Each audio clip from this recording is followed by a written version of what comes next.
ওয়াতলু আলাইহিম নাবা আবনাই আদম বিল হক। নবীজিকে আল্লাহ বলেন, আপনি হাবিল আর কাবিলের ঘটনা আপনার উম্মতকে শুনায়া দেন। কোন ঘটনা শোনাবে? আল্লাহ বলেন, ইয কাররাবা কুরবানান ফাতুকুবিলা মিন আহাদিহিমা। ওই দুই ভাই হাবিল আর কাবিল আল্লাহর রাস্তায় দুইজনই কোরবানি করেছিল। কোরবানি কেন তারা করলো? কোরবানির ঘটনা কোথা থেকে আসলো? খুব মনোযোগ দিয়া কথাগুলো বুঝেন। হযরত আদম আলাইহিস সালাম যখন দুনিয়াতে আল্লাহ পাঠাইলেন মা হাওয়াকে দিয়া, তখন উনারা দুইজন সারা দুনিয়াতে আর কোনো মানুষ ছিল না, ছিলেন শুধু মা হাওয়া আর বাবা আদম। আল্লাহ তাআলা রব্বুল আলামিন দুনিয়ায় মানব সভ্যতার বিস্তৃতি ঘটানোর জন্য মা হাওয়া আলাইহিস সালামের পেটের মধ্যে, গর্ভের মধ্যে এক একবার যখন সন্তান আসতো, একসাথে দুইটা করে সন্তান আল্লাহ দান করতেন। এক একটা গর্ভে দুইটা সন্তান আসতো, মানে একবারে জমজ বাচ্চা হতো। দুইটা বাচ্চার মধ্যে একটা হতো ছেলে আর একটা হতো মেয়ে। এক গর্ভে ছেলে আর মেয়ে হওয়ার পরে আবার কিছুদিন পরে আবার যখন বাচ্চা হতো, একসাথে দুইটা হতো। নিয়ম ছিল, প্রথমবার যেই ছেলে আর মেয়ে হয়েছে, প্রথম গর্ভের ছেলের সাথে দ্বিতীয় গর্ভে যেই ছেলে মেয়ে হলো, ওই দ্বিতীয় গর্ভের মেয়ে আর প্রথম গর্ভের মেয়ের সাথে দ্বিতীয় গর্ভের ছেলে, মানে উল্টা করে করে এই প্রথমবারের ছেলে পরের বারের মেয়ে আর প্রথমবারের মেয়ে পরের বারের ছেলে, এইভাবে তাদের মধ্যে বিবাহের সময় নির্ধারণ হতো। আগের ঘরের ছেলে আগের গর্ভের ছেলে, পরের গর্ভের মেয়ে আগের গর্ভের মেয়ে পরের গর্ভের ছেলে, এইভাবে করে তাদের মধ্যে বিবাহ সম্পাদন করা হতো। হযরত আদম আলাইহিস সালামের সন্তানদের মধ্যে এই পদ্ধতিতে বিবাহ চলত। আল্লাহ তাআলা রব্বুল আলামিন হাবিলের সাথেও একজন বোন দুনিয়াতে পাঠাইছেন, কাবিলের সাথেও একজন বোন আল্লাহ দুনিয়াতে পাঠাইছেন। কারণ একই গর্ভে একসাথে কয়জনের জন্ম হয়? দুইজনের মধ্যে একজন ছেলে আরেকজন। তাহলে পদ্ধতি অনুযায়ী হাবিল আগে কাবিল হলো পরে, অথবা কাবিল আগে হাবিল হলো পরে। সুতরাং সিস্টেম আর সিরিয়াল অনুযায়ী কাবিলের বোনের সাথে হাবিলের বিবাহ হবে, আর হাবিলের বোনের সাথে কাবিলের বোনের বিবাহ হবে। এইটাই হলো নিয়ম। হাবিলের সাথে কাবিলের বোনের বিয়ে, কাবিলের বোনের সাথে হাবিলের বিয়ে, এইটা হলো নিয়ম, ধারাবাহিকতা, সিস্টেম। কিন্তু ভাগ্যক্রমে এমন হয়ে গেছে যে হাবিলের বোন দেখতে একটু কম সুন্দর, কাবিলের বোন দেখতে খুব বেশি সুন্দর। যখন কিনা কাবিলের সুন্দরী বোনকে হাবিলের সাথে বিবাহের প্রস্তাব করা হলো, কথা উঠল কাবিলের বোনের সাথে হাবিলকে বিবাহ দিয়া দেওয়া হবে, আর হাবিলের বোনের সাথে কাবিলকে বিবাহ দেওয়া হবে। কাবিল তখন ভেটো দিয়া দেখলো, কারণ তার বোনটা সুন্দরী বোনকে হাবিল বিয়ে করতেছে, আর হাবিলের অসুন্দরী বোনকে কাবিল আমার বিবাহ করতে হবে। কাবিল মনে মনে চিন্তা করলো, আমার বোন দেখতে সুন্দরী, তাকে আমি বিবাহ করব, হাবিল কেন করবে? কাবিল ভেটো দিয়া বলতে লাগলো, আমার বোনের সাথে হাবিলের বিবাহ আমি মানি না। তুমি মানো না তাইলে কি করবা? বলে, আমি আমার নিজের সুন্দরী বোনকে বিবাহ করতে চাই। কাবিল কাবিল আমার সুন্দরী বোনকে বিবাহ করব, হাবিল তার নিজের বোনকে বিবাহ করুক। কারণ আমি আমার সুন্দরী বোন তার সাথে বিবাহ দিয়া তার অসুন্দরী বোন আমি বিবাহ করতে রাজি নাই। যখন কিনা এই নিয়মের মধ্যে বাধা দিল কাবিল, এবার আল্লাহ তাআলার কাছে হযরত আদম আলাইহিস সালাতু ওয়াস সালামের বিচার চলে গেল। তাদের ব্যাপারে এবার ফয়সালা কি? ফয়সালা হলো, যেহেতু কাবিল তুমি মানতেছো না, আল্লাহর নিয়ম হলো প্রথম গর্ভের ছেলের সাথে দ্বিতীয় গর্ভের মেয়ে, আর প্রথম গর্ভের মেয়ের সাথে দ্বিতীয় গর্ভের ছেলের বিবাহ হবে। ওই অনুযায়ী যেই নিয়ম পড়ে তোমার বোনকে হাবিলের সাথে বিবাহ না দিয়া তুমি নিজেই বিবাহ করতে চাও, মানে নিয়ম তুমি পরিবর্তন করতে চাও, এই নিয়ম তুমি চাইলেই পরিবর্তন করা যাবে না। তাইলে পদ্ধতি কি? তোমাদের জন্য আল্লাহর ফয়সালা হলো তোমরা কুরবানি করো। দুইজনই আল্লাহর দরবারে কুরবানি করবা। যার কুরবানি আল্লাহ তাআলার কাছে কবুল হবে, আল্লাহ তাআলা যার কুরবানি পছন্দ করে কবুল করবেন, ওই ব্যক্তি যার কুরবানি কবুল হবে সেই দুইজনের মধ্যে সুন্দরীকে বিবাহ করবে।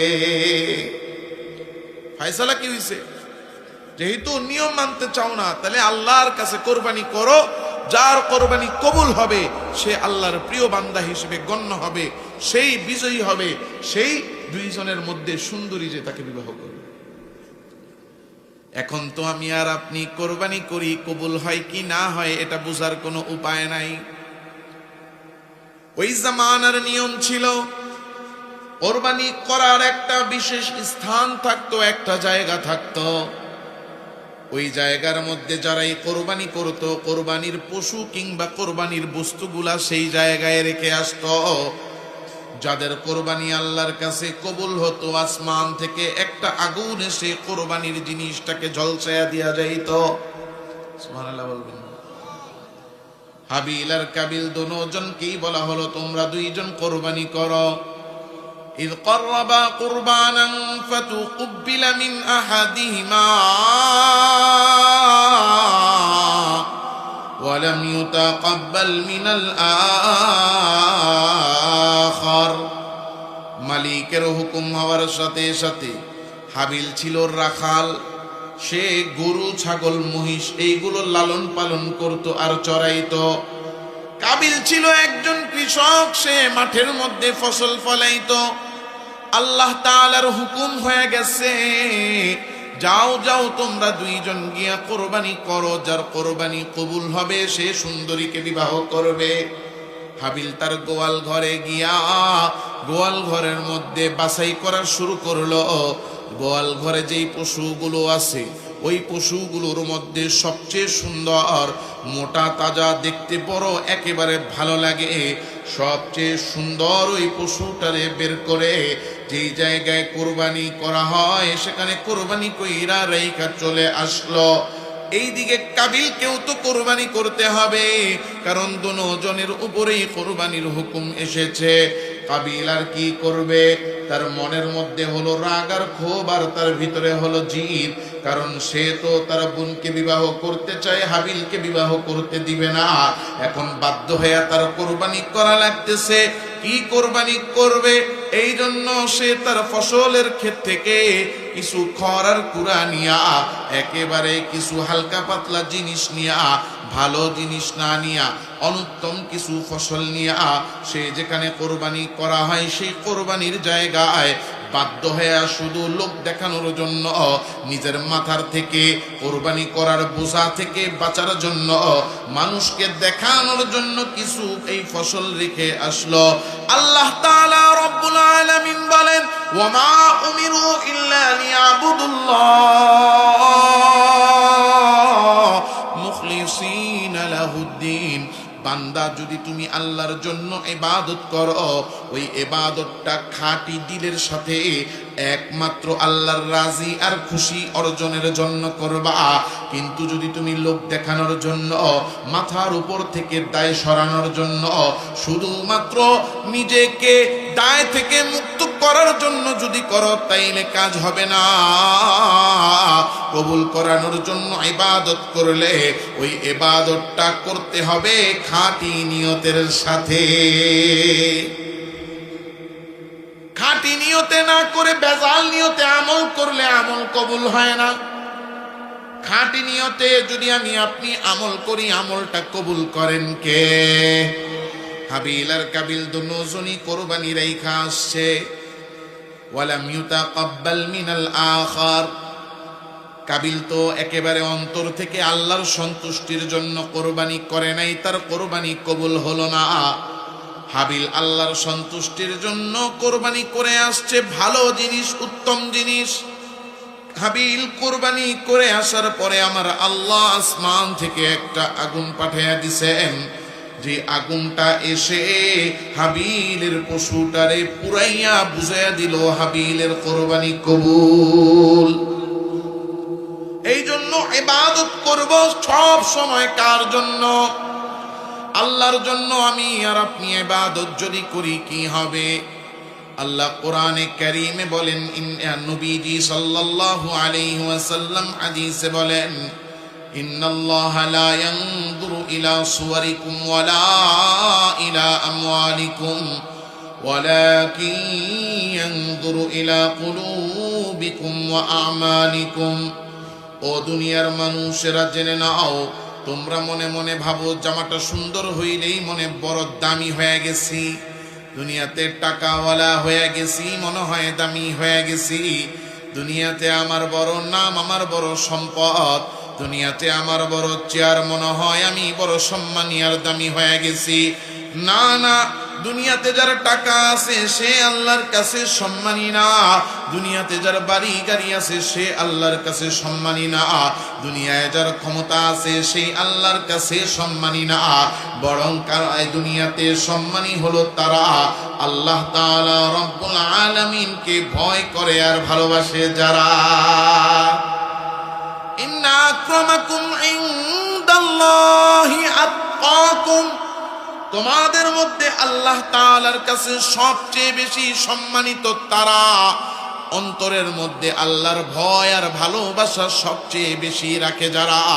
কারণ আল্লাহ মানুষের বাহ্যিক সুরত চেহারার দিকে তাকান না, আল্লাহ বান্দার সম্পদের দিকে তাকান না, বরং আল্লাহ তাকায়া দেখেন বান্দার অন্তরের মধ্যে কি আছে, আর বান্দা যে আমল করতেছে ওই আমলটা কার জন্য করে। এই জন্য আমল করতে হবে কার জন্য? জোরে বলেন না, কার জন্য? নামাজ পড়বো কার জন্য?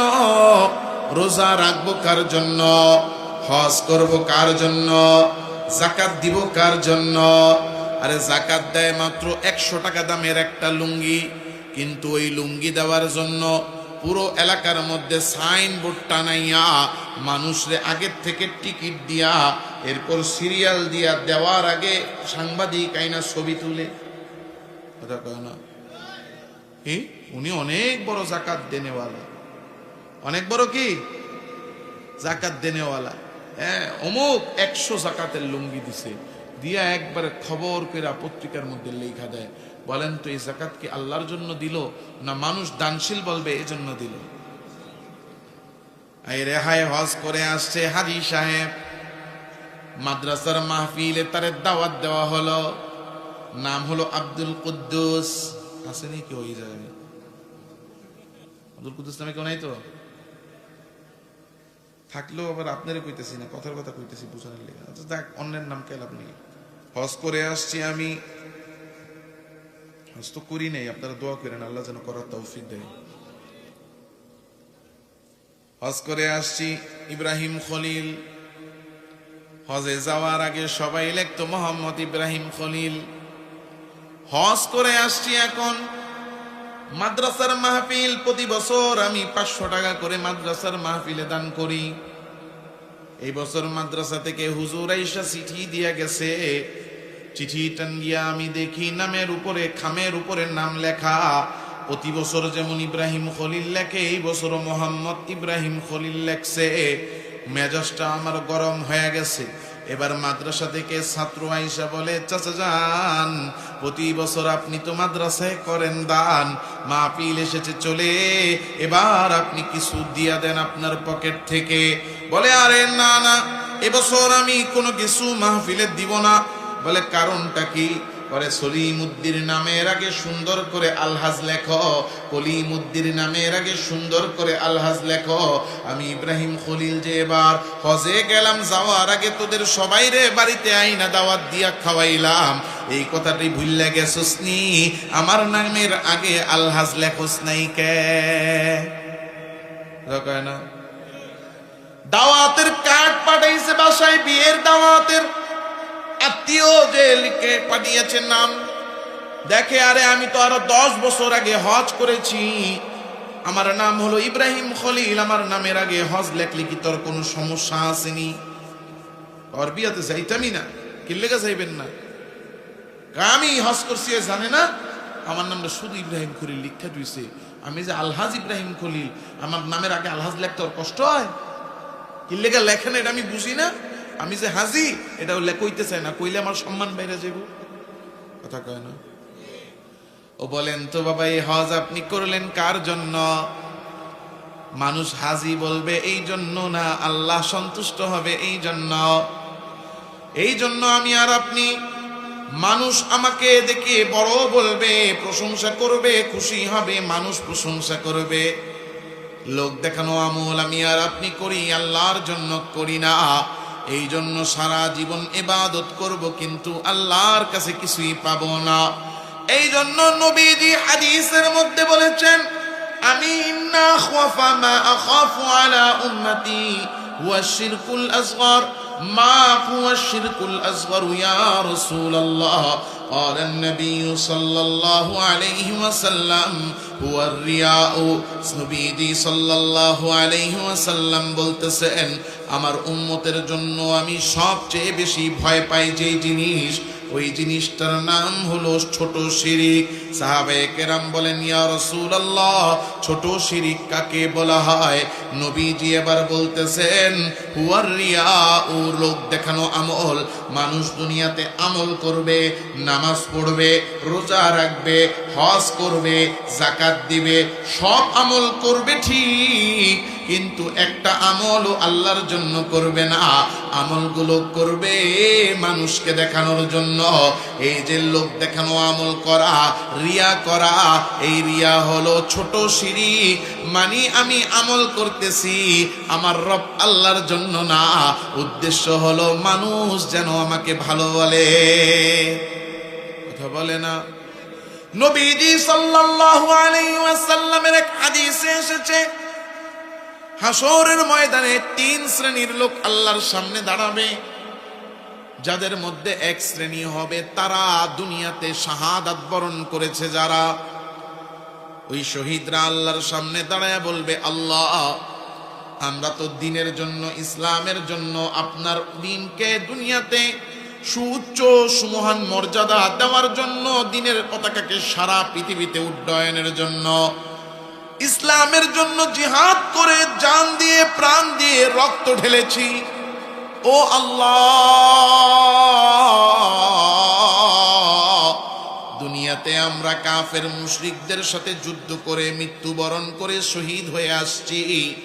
আজকে আমাদেরকে হাসরের ময়দানে আপনি কি পুরস্কার দিবেন?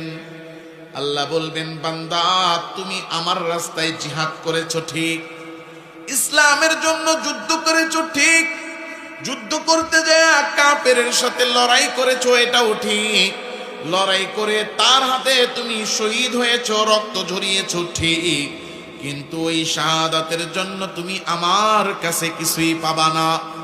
শহীদ অবাক হয়ে বলবে, আল্লাহ, এ কেমন কথা? আমি রক্ত ঝরাইলাম, আমার জান আমি কোরবান করলাম, শহীদ হয়ে আপনার কাছে আসলাম, এরপর বিনিময়ে কিছু পাবো না, কারণ কি? আল্লাহ ডাক দিয়া বলবেন, বান্দা, দুনিয়াতে তুমি শহীদ হইছো ঠিক, কিন্তু তুমি আমি আল্লাহর জন্য শহীদ হও নাই। তুমি ইসলামের জন্য যুদ্ধ করেছ, কাফেরের সাথে যুদ্ধ করেছ, কিন্তু তোমার মূল উদ্দেশ্য ছিল মানুষ যেন তোমাকে বড় বীর বাহাদুর আর শহীদ বলে তোমাকে আখ্যা দেয়। তুমি শাহাদাত বরণ করার পরে তোমার মনের উদ্দেশ্য অনুযায়ী মানুষ তোমাকে শহীদ বলেছে, মানুষ তোমাকে বীর বলেছে, তোমার মনের উদ্দেশ্য তো দুনিয়াতেই তুমি পেয়ে গেছ, সুতরাং তোমার উদ্দেশ্য সফল হয়ে গেছে। তাই আমি আল্লাহর কাছে আজকে তোমার জন্য কোনো পুরস্কার নাই। আরেক শ্রেণীর মানুষ আসবে, বলবে, আল্লাহ, আমরা দুনিয়াতে আলেম হয়েছিলাম, খায়রুকুম মান তাআল্লামাল কুরআন ওয়া আল্লামা। ও আল্লাহ, দুনিয়ার সবচেয়ে সেরা মানুষ তারা কোরআন শিখে এবং শিখায় যারা। আমি কোরআন শিখছিলাম ও কোরআন শিখাইছিলাম ও আলেম হয়েছিলাম। আল্লাহ, আজকে আপনি আমাদেরকে ইলম শিখার বদৌলতে কি দান করবেন? আল্লাহ বলবেন আজকে তোমাদের জন্য আমার কাছে কোনো পুরস্কার নাই। বলবে আল্লাহ পুরস্কার কেন নাই? এ কেমন কথা, কেন পুরস্কার পাবো না? আল্লাহ বলবেন দুনিয়াতে তোমরা ইলম শিখছিলা, মানুষ বড় আলেম বলবে, এই জন্য দুনিয়াতে মানুষ তোমাকে বড় আলেম বলেছে, আল্লামা বলেছে, মুফতি বলেছে, বড় বক্তা তোমাকে বলেছে। যা তুমি চাইছিলা তোমার উদ্দেশ্য পূরণ হয়ে গেছে। যেহেতু তোমার চাওয়া ছিল দুনিয়ার নাম যশ খ্যাতি, ওইটা দুনিয়াতে পাইয়া গেছো, তাই তোমার ইলম শিকার বদৌলতে আমি আল্লাহর কাছে কিছু নাই। আরেক শ্রেণীর লোক দাঁড়ায় বলবে আল্লাহ আপনি আমাদেরকে সম্পদ দিয়েছিলেন, ওই সম্পদ দিয়ে আমরা আপনার রাস্তায় দান করেছিলাম, ইসলামের জন্য আমাদের টাকা খরচ করেছিলাম। আল্লাহ বলবেন খরচ করছো ঠিক। বলবে আল্লাহ তাইলে আমাদেরকে কি দিবেন? আল্লাহ বলবেন না না, তোমাদের জন্য আমার কাছে কিছু নাই। বলবে আল্লাহ কেন? আল্লাহ উত্তর দিবেন তোমরা দান করতা এই উদ্দেশ্যে মানুষ যেন তোমাদেরকে দানশীল বলে। দুনিয়াতে দান করার কারণে মানুষ বাহবা দিয়েছে, মানুষ তোমাদেরকে দানশীল বলেছে, সুতরাং তোমার চাওয়া তো দুনিয়াতেই পূরণ হয়ে গেছে। ও বান্দা, এই জন্য আমি আল্লাহর কাছে তোমার আজকে কোনো পুরস্কার বাকি নাই। কিছু মানুষ দুনিয়াতে আসবে এমন, আল্লাহ তাআলা রব্বুল আলামিনের কাছে যা বলবে আল্লাহ আমি দুনিয়াতে নামাজ পড়েছি। মালিক বলবেন নামাজ তুমি পড়েছো ঠিক, কিন্তু এই নামাজ আমি আল্লাহর জন্য পড়ো নাই। নামাজ তুমি পড়েছ ইউরাউন, মানুষ যেন তোমাকে দেখে নামাজি ডাকে। ওই নামাজ পড়ার কারণে মানুষ নামাজি ডেকেছে, তার পুরস্কার আমার কাছে নাই। এই জন্য আমার ভাইরা আর বাবারা, ইবাদত আমি আর আপনি করব তো করব শুধু একজনের জন্য, তিনি কে? কারণ বান্দা যদি ইখলাসের সাথে, খাঁটি দিলের সাথে, অন্তরে নিয়ত সহি করে ইবাদত করে, করতে দেরি কবুল হইতে দেরি নাই। কেননা আল্লাহ নিজেই বলতেছেন লা ইয়ানালাল্লাহা লুহুমুহা ওয়ালা দিমাউহা ওয়ালাকিন ইয়ানালুহুত তাকওয়া মিনকুম। দুনিয়ার মধ্যে তুমি একটা গরু জবাই করছ, বড় একেবারে সুন্দর গরু, লাল টকটকে রক্ত ফিনকি দিয়া বের হয়েছে। এই রক্ত আল্লাহ গ্রহণ করেন না, এই গোশত আল্লাহর সন্তুষ্টি অর্জন করতে পারে না, বরং আল্লাহর সন্তুষ্টি অর্জন করতে পারে বান্দার অন্তরের তাকওয়া, মানে নিয়ত খাঁটি তো ইবাদত কবুল, নিয়তে গড়বড় তো ওই ইবাদতের দিকে আল্লাহ ভ্রুক্ষেপ করেও তাকান না। লোক দেখানো ইবাদত করতে পারবো, জীবন পার হয়ে যাবে, কিন্তু আল্লাহর কাছে কবুল হবে। আর যদি অন্তর খালেস করে শুধু একটা বার আমি ডাক দেই আল্লাহ বলেন, খালেস দিলে একবার খাঁটি নিয়তে অন্তরটারে সহি করে, কয়টা ডাক? জোরে কোন কয়টা? একটা মাত্র ডাক আমার আল্লাহরে দিতে দেরি, আল্লাহ জবাব দিতে দেরি হবে না। وَإِذَا سَأَلَكَ عِبَادِي عَنِّي فَإِنِّي قَرِيبٌ أُجِيبُ دَعْوَةَ الدَّاعِ إِذَا دَعَانِ। মালিক বলে ও নবী, আপনার উম্মতেরা, দুনিয়ার মানুষেরা জিজ্ঞাসা করে আমি আল্লাহ কোথায় আছি, আপনি বলে দেন ইন্নী করিব, আমি বান্দার অনেক নিকটে আছি। উজিবু দাওয়াতাদ দাঈ ইযা দাআন, আমার বান্দা অন্তরটারে খাঁটি করে খালেস দিলে আমি আল্লাহরে একটা ডাক দিতে দেরি, আমি আল্লাহ জবাব দিতে দেরি নাই। বনি ইসরাইলের 3 জন যুবক ছিল।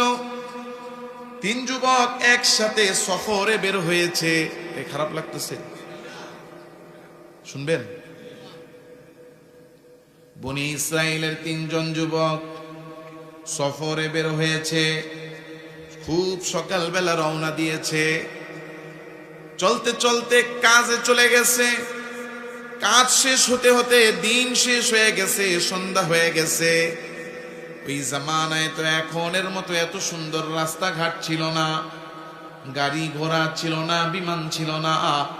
নিজেদের শহর থেকে অনেক দূরে তারা চলে গিয়েছিল, অনেক দূর হয়ে গেছে। সন্ধ্যাবেলা ফিরে আসতেছে তিনজন।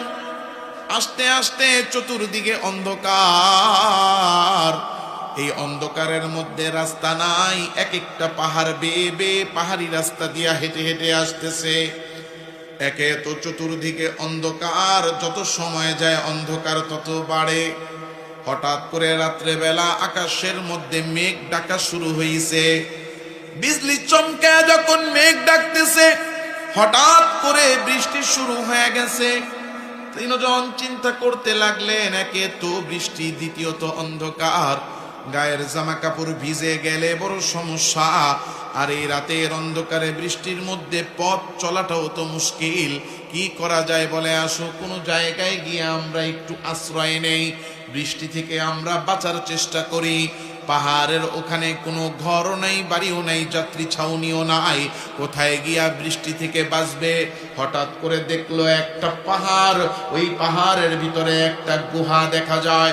তিনজন বলতে লাগলো, আসো তাইলে একটা কাজ করি, ওই যে সুন্দর গুহাটা দেখা যায়, ওই গুহাটার ভিতরে যাইয়া আমরা কিছুক্ষণ বৃষ্টি থেকে বাঁচার জন্য অপেক্ষা করে ওই গুহায় অবস্থান করি।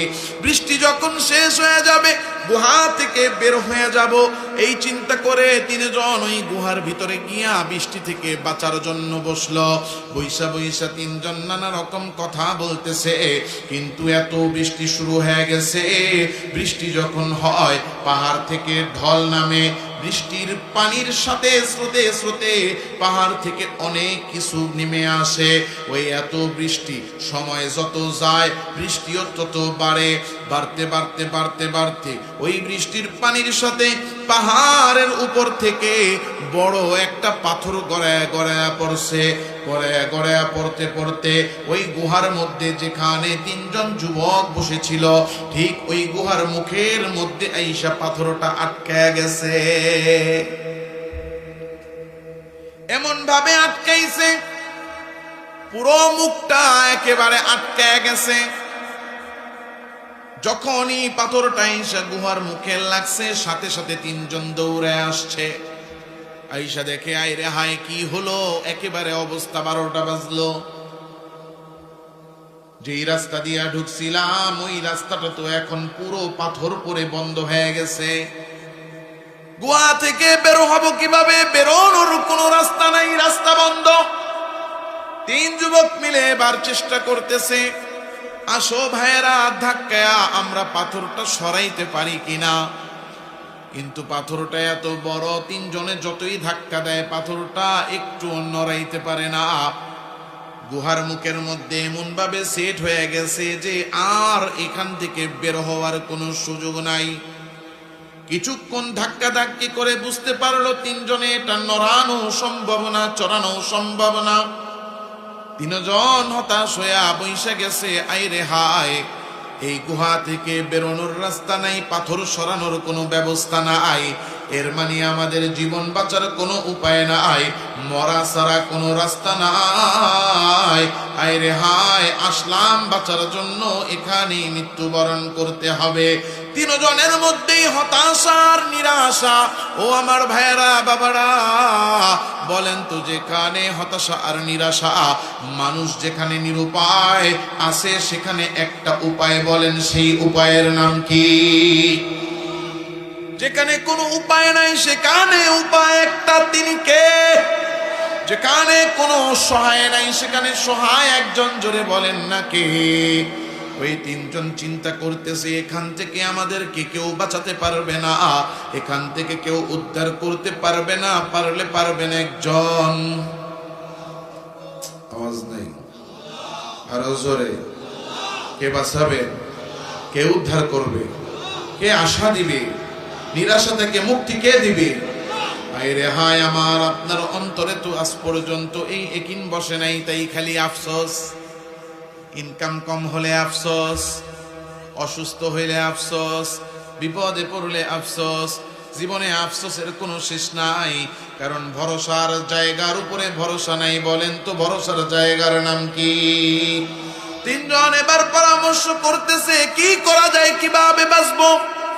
একজন বলতেছে, ভাইরা আসো, আমাদের জীবনে যদি আমরা একমাত্র আল্লাহর জন্য কোনো ইবাদত করে থাকি, খাঁটি দিলে আল্লাহরে সন্তুষ্ট করার জন্য যদি কোনো ইবাদত করে থাকি, তাইলে আসো আমরা সবাই মিলে আল্লাহর কাছে ওই ইবাদতের কথাটা বলে আল্লাহর কাছে দোয়া করি। একজন দোয়া করবা, দুইজন আমিন বলবা। কথা হইল কি, জীবনে যদি কোনো ভালো কাজ করে থাকো যেটা আল্লাহর জন্য করছো, ওইটার কথা বলে দোয়া করব, এরপরে আল্লাহর কাছে বলবো, আল্লাহ আপনি আমাদেরকে ওই আমলের উসিলায় আজকে উদ্ধার করবেন। যেমন পরামর্শ তেমন কাজ। প্রথম জন এবার হাত তুলে দোয়া করা শুরু করলো, আল্লাহ আমার মা বাবা আমার জীবিত ছিল, জীবিত মা বাবা রব্বুল আলামিন আপনি বলেছেন মা বাবার খিদমত করার জন্য। আমি সর্বদা আমার মা বাবার খিদমত করতাম। কেমনে মা বাবার খিদমত করতাম? বলে, আল্লাহ আমি আমার কতগুলো বকরি ছিল, বকরিগুলো নিয়ে সকালবেলা বাড়ি থেকে বের হয়ে যাইতাম, সারাদিন বকরিগুলা আমি মাঠে চড়াইতাম, বিকালবেলা বাড়িতে ফিরে আইসা বকরিগুলার দুধ দহন করতাম, দুধগুলো দহন করে ওই দুধগুলা জাল দিয়া সবার আগে আমি আমার মা বাবারে পান করাইতাম।